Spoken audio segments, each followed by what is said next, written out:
There is a lot of jargon in the business world, and there has been for decades. This is not a new phenomenon. These are words that people hear and understand, but that can mean different things to different people, like vision, mission, objective, strategy, purpose. Today, we're going to choose that word, purpose, and talk to the author of a new book called The Purpose of Purpose. Our guest is Ron Tite. He is founder of the creative agency Church and State, and he joins us now to talk about purpose. Hello, Ron. Hello, Bruce. Thank you for having me. There has been a ton of work in this area over decades. I remember talking about purpose early in my career, like 30 years ago. A lot of that work is academic. Some of it is like, big consultant type people. You're an advertising guy by background. So, how does that experience inform how you think about purpose? Oh, that's great. Great perspective on it. It used to be, back when we were younger, purpose was really tied to, kind of philanthropic activities Hmm. and kind of aligning the activities of an organization, kind of like social cause. Right. And that got kind of exaggerated when organizations like Tom Shoes came about. When cost of production became lower, and suddenly now all organizations wanted to be good and do good in the world, and it was baked into their organic, into their business systems, the way they were operated. And then as those people kind of disrupted a bunch of industries, all these other organizations who have been around, legacy organizations, started to look and think, we can do that too. Right. The reality is they can't. Now, from an advertising perspective, where advertisers started to use purpose was they started to use it to gain the battle for time. Was that as the advertising world became more and more cluttered, brands realized, ooh, we need something that elevates our brand promise or into something that people actually care about. And people actually care about kind of social justice and social issues. And we started hearing this talk that consumers wanted to align their values with brands that shared their values. So all that pressure was put onto brands to win the battle for time, to gain new consumers, to make connections in a really cluttered space. So brands just took the lazy way. They just said, "Oh yes, we believe in purpose." Right. We we went away to a resort north of the city we operate in. We huddled around a flip chart and we wrote one. And then we checked that box and we went back to business as usual. Right. And the reality is they used purpose for PR. And that's not the way to use purpose. You have this quote in the book. I'm going to read it. It says, the purpose that you're talking about is not the kind of purpose that's plastered on a corporate website or splashed across a billboard. It's not that kind that checks boxes, saves kittens, or plants trees. So, in a sentence, if it's not all that, then what is it? Yeah, it's definitely not all that. And, there are some people like, we believe our purpose is to save the planet. Mm. It's like but you make money by selling crackers. Like, Right. how is that Well, they connected? feed the hungry when they're selling crackers. Maybe Yeah, they could make yeah. that link. Yes, but it was about saving the planet, not about human. Like it was just Right. everything under the sun. We believe in human Yes. rights. Yeah. And those have become expectations. That's not purpose. Those like I hope you believe in saving the planet. I hope you believe in human rights. We're long past that. So what purpose really is? Purpose is a belief that is the strategic heart of your business. It guides why you do what you do, but it is connected to where you make your money. So it is a belief that goes beyond product and goes beyond service, but is intrinsically connected and linked to where you make your money. Right. So that's really what purpose is. Purpose is the heart of growth. Give me a couple of examples, maybe from brands or names that I know, either that they've articulated in the way that you're describing it, or you're going to re-engineer what they say in the marketplace and say on their website in a way that we can hear what you're talking about. Yeah. So, Lego, for example, and I wrote it down because I want to make sure I get it right. but references in the book. But Lego is their purpose. We believe in cluttering up the planet with little plastic toys, or Mm, do they believe? We believe that we should make a toy that gets embedded into a shag rug that parents will step on at 3 in the morning. mhm. No, they No. believe they're lying. We believe that play inspires creativity, imagination, and learning. That's what they fundamentally believe. Now, what do they do to reinforce that? Well, they build systems, they have platforms, they make toys that encourage children to do just that and empower children to do that, just that. But now, when they believe in something that goes beyond the plastic product around inspiring creativity, imagination, and learning, well, now we start to see how they can use that statement to develop new SKUs, to develop Mhm. their own people, to go into new territories that they've never visited before. All those things can be driven by that essential purpose Mm. statement. Another one, Yeah. Barbie, well, another toy, but Barbie is, their purpose is to inspire the limitless potential in every girl. That's what it is. Now, in that case, that is one of those issues, kind of sounds purposey, but it is strategically linked to where they make their money. It Right. actually does make sense.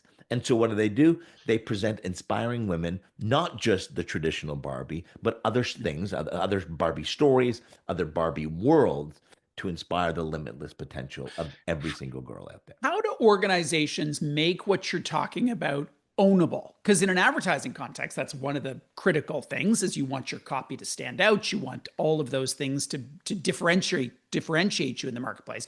When I replay what you said about Lego, knowing nothing about the category aside from Yeah. being a parent, I could put Spin Master on that or Mattel on that. I could take other toy companies or companies in that broad sector and just slide it on there under there. So how do you ensure that it's ownable or differentiated? Yeah, great question. There are two ways to do it. One is that sometimes when we work with clients, we'll go, this brand belief, this is what you would expect it to be. There's nothing original Right. about this brand belief. You fundamentally believe this. But where your uniqueness comes in and your true strength in the market is in your execution. And what do you do uniquely to reinforce the belief that other people share? So, we've done a lot of work with educational institutions, and the beliefs of educational they kind of, they're all around the same, like Mm. the problem is how they approach that is exactly the same as well.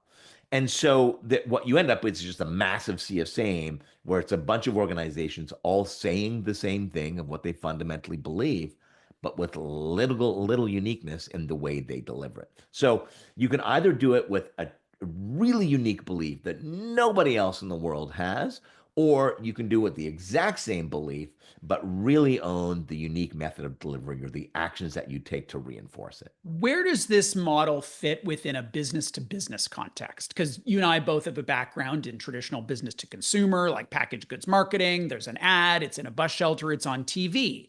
For B2B, that's not how they go to market necessarily. How does it fit for them? I think it fits the exact same way. B2B has often, historically lived in this world where B2B marketers have claimed, like, no, no, but we're different. Mm. We are B2B. And we go, yeah, yeah, but remember that all marketing is really human to human. At the end of the day, the same human that you're talking to in a B2B context is the human that others speak to in a B2C context. So it's the Right. same person with the same challenges and the same opportunities. Um, so uh, uh, so it is by nature, the structure is the same. Of course, the beliefs of what B2B organizations should stand for is really unique to their own offering. So a software company that promises efficiency can believe that we believe that entrepreneurs should spend their time on the thing they love, not on the thing they hate. And so it's like, so we make, accounting software for entrepreneurs so they don't have to worry about the books. They can back to the engineering or the creativity or whatever it is, the thing that they started their business. So a fundamental belief linked to the product that they make, Mm. but just slightly above, going from product to purpose. You referenced growth. You made a passing mention to growth, but in the book itself, you talk a lot about growth. Make that link for us in terms of where purpose and growth go hand in hand, or one is required for the other. I'll go one further. Ooh, okay, I'm ready. I know your personal area of expertise You and do. kind of what listeners kind of tune into this show for. If we look at personal finance, and we say, how does growth apply to kind of personal finance, and an extension of what I talk about from a corporate perspective. Corporately, most people think of growth as financial growth.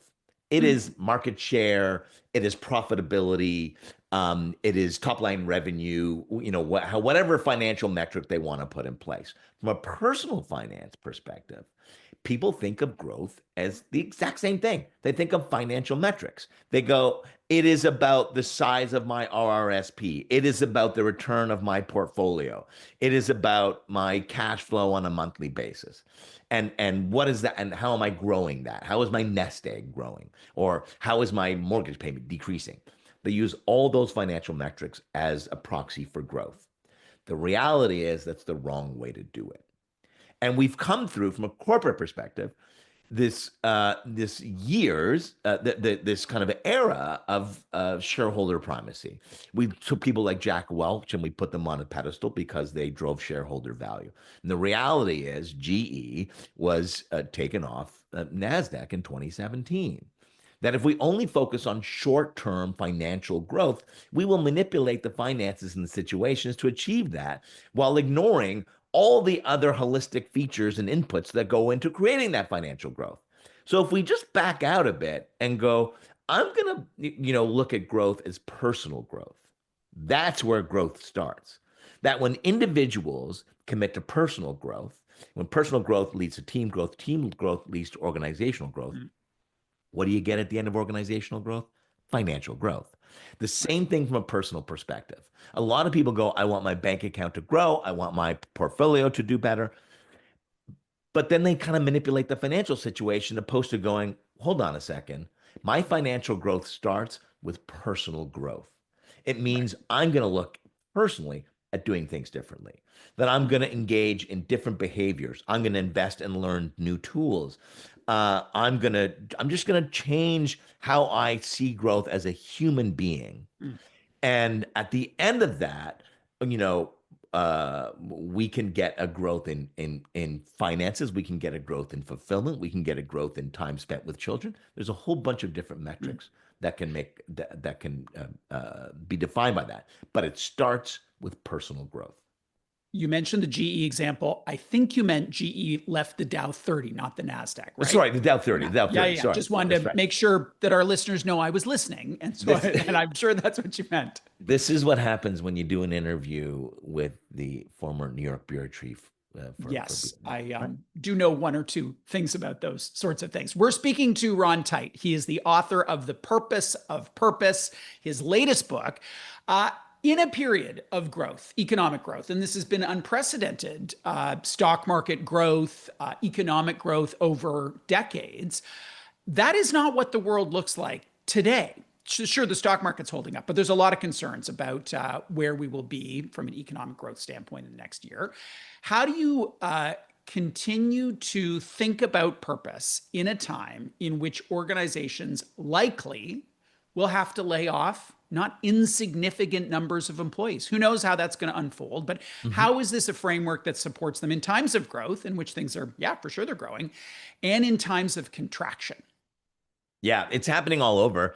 And it's happening kind of on a in some categories as a quarter by quarter basis where we've seen immediate lack of growth happening. And in some other industries like real estate, this is kind of like, hey, this is the once a decade seasonality that we're starting to see kind of mixed in with some, broader recessionary type behaviors. So yeah, that is certainly the situation we're in. Now, you know that I grew up in a glorious and exclusive seaside community called Oshawa, Yes, Ontario. Oshawa, Ontario. For Uh, those people who don't know Oshawa, Ontario, it is in Ontario, obviously. And it has a very strong working class ethos, and manufacturing is really at the heart of its economy. Yeah. Yeah, I grew up down the road from the then largest General Motors plant in the country. So I know the world of cars and specifically into car racing.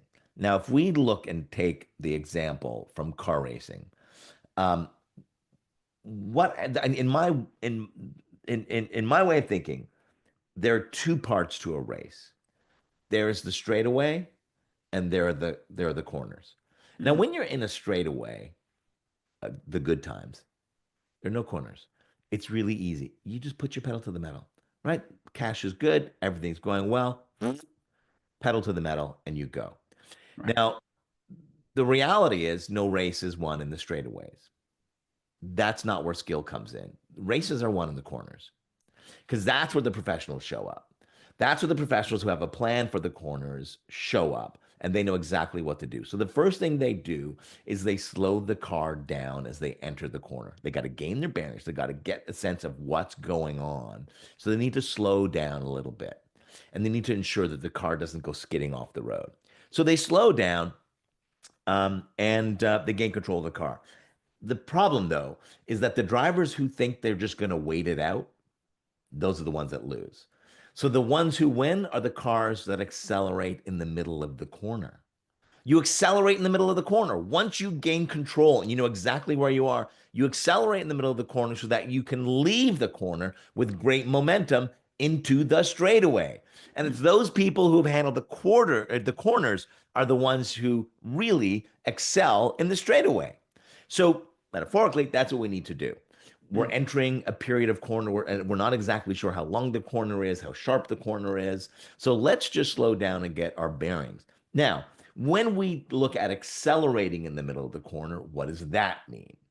Well, what that means is that is the time for us to take a look at how we can systematically approach articulating a clear purpose for this brand that is independent of how well the economy is. Mm. So it is independent of whether this is a bear or bull market.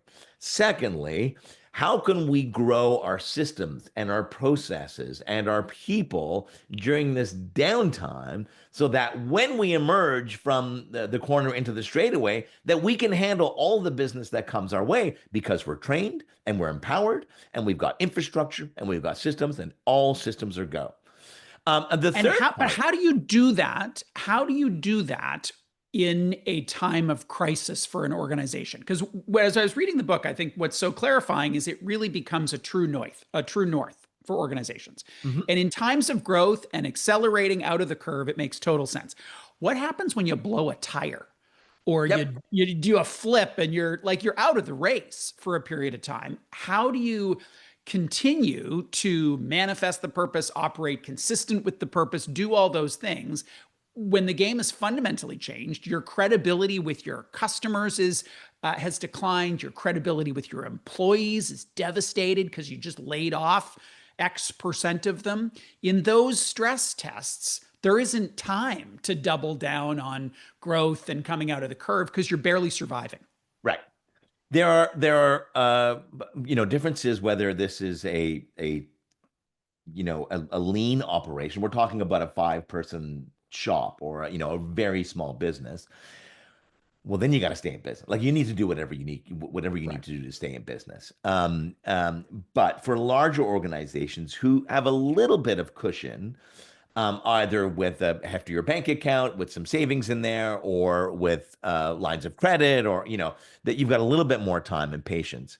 Well, then that's the time to reconnect with that purpose because your this can be the thing that focuses your activities. When we enter a period of chaos like this, I think as business leaders get a little bit more desperate or a little bit more nervous, what we start to see is that people just start doing a bunch of random things. That's true. When you hear these people, they're like, what we like to do is we like to throw a bunch of stuff against the wall and see what Right. sticks. Right. And I'm like, what? Right. You need to be better than that, especially during a time where you're in a cash crunch or when your morale is especially sensitive, that you need something to focus the 500 ideas you're going to come up with to fix this situation. And so purpose can be the thing that focuses those ideas. Again, I may be over metaphoring this, so tell me if this is not useful. But in basketball, there's a pivot foot. When you stop and you're forced to go into a different direction, you have a pivot foot. Your pivot foot is the thing that keeps you anchored to the floor. The other foot is the one that goes, are we going in this direction? Are we going this direction? Are we going this direction? Your pivot foot keeps you anchored and focused so you don't just run willy-nilly all over the court. So purpose is a thing. So this is the time to revisit the purpose, to go, nothing has changed. We still believe in this thing of what we believe. So it's in a different context now. And we need to pursue different services that meet the needs of our new customers. So how can we reinforce this purpose that we all believe in, that is still true, given the new environment we are in? What are the three things that need to happen now that are consistent with that purpose, that weren't possible before or weren't needed before? Let's talk about this idea of that we all believe in, because even an organization of 5 people can fall down with the case of broken telephone. Imagine then it's not 5, it's 500, 5,000. How do you roll out what is oh my God, the purpose is genius. The executive team loves it. The comms people love it.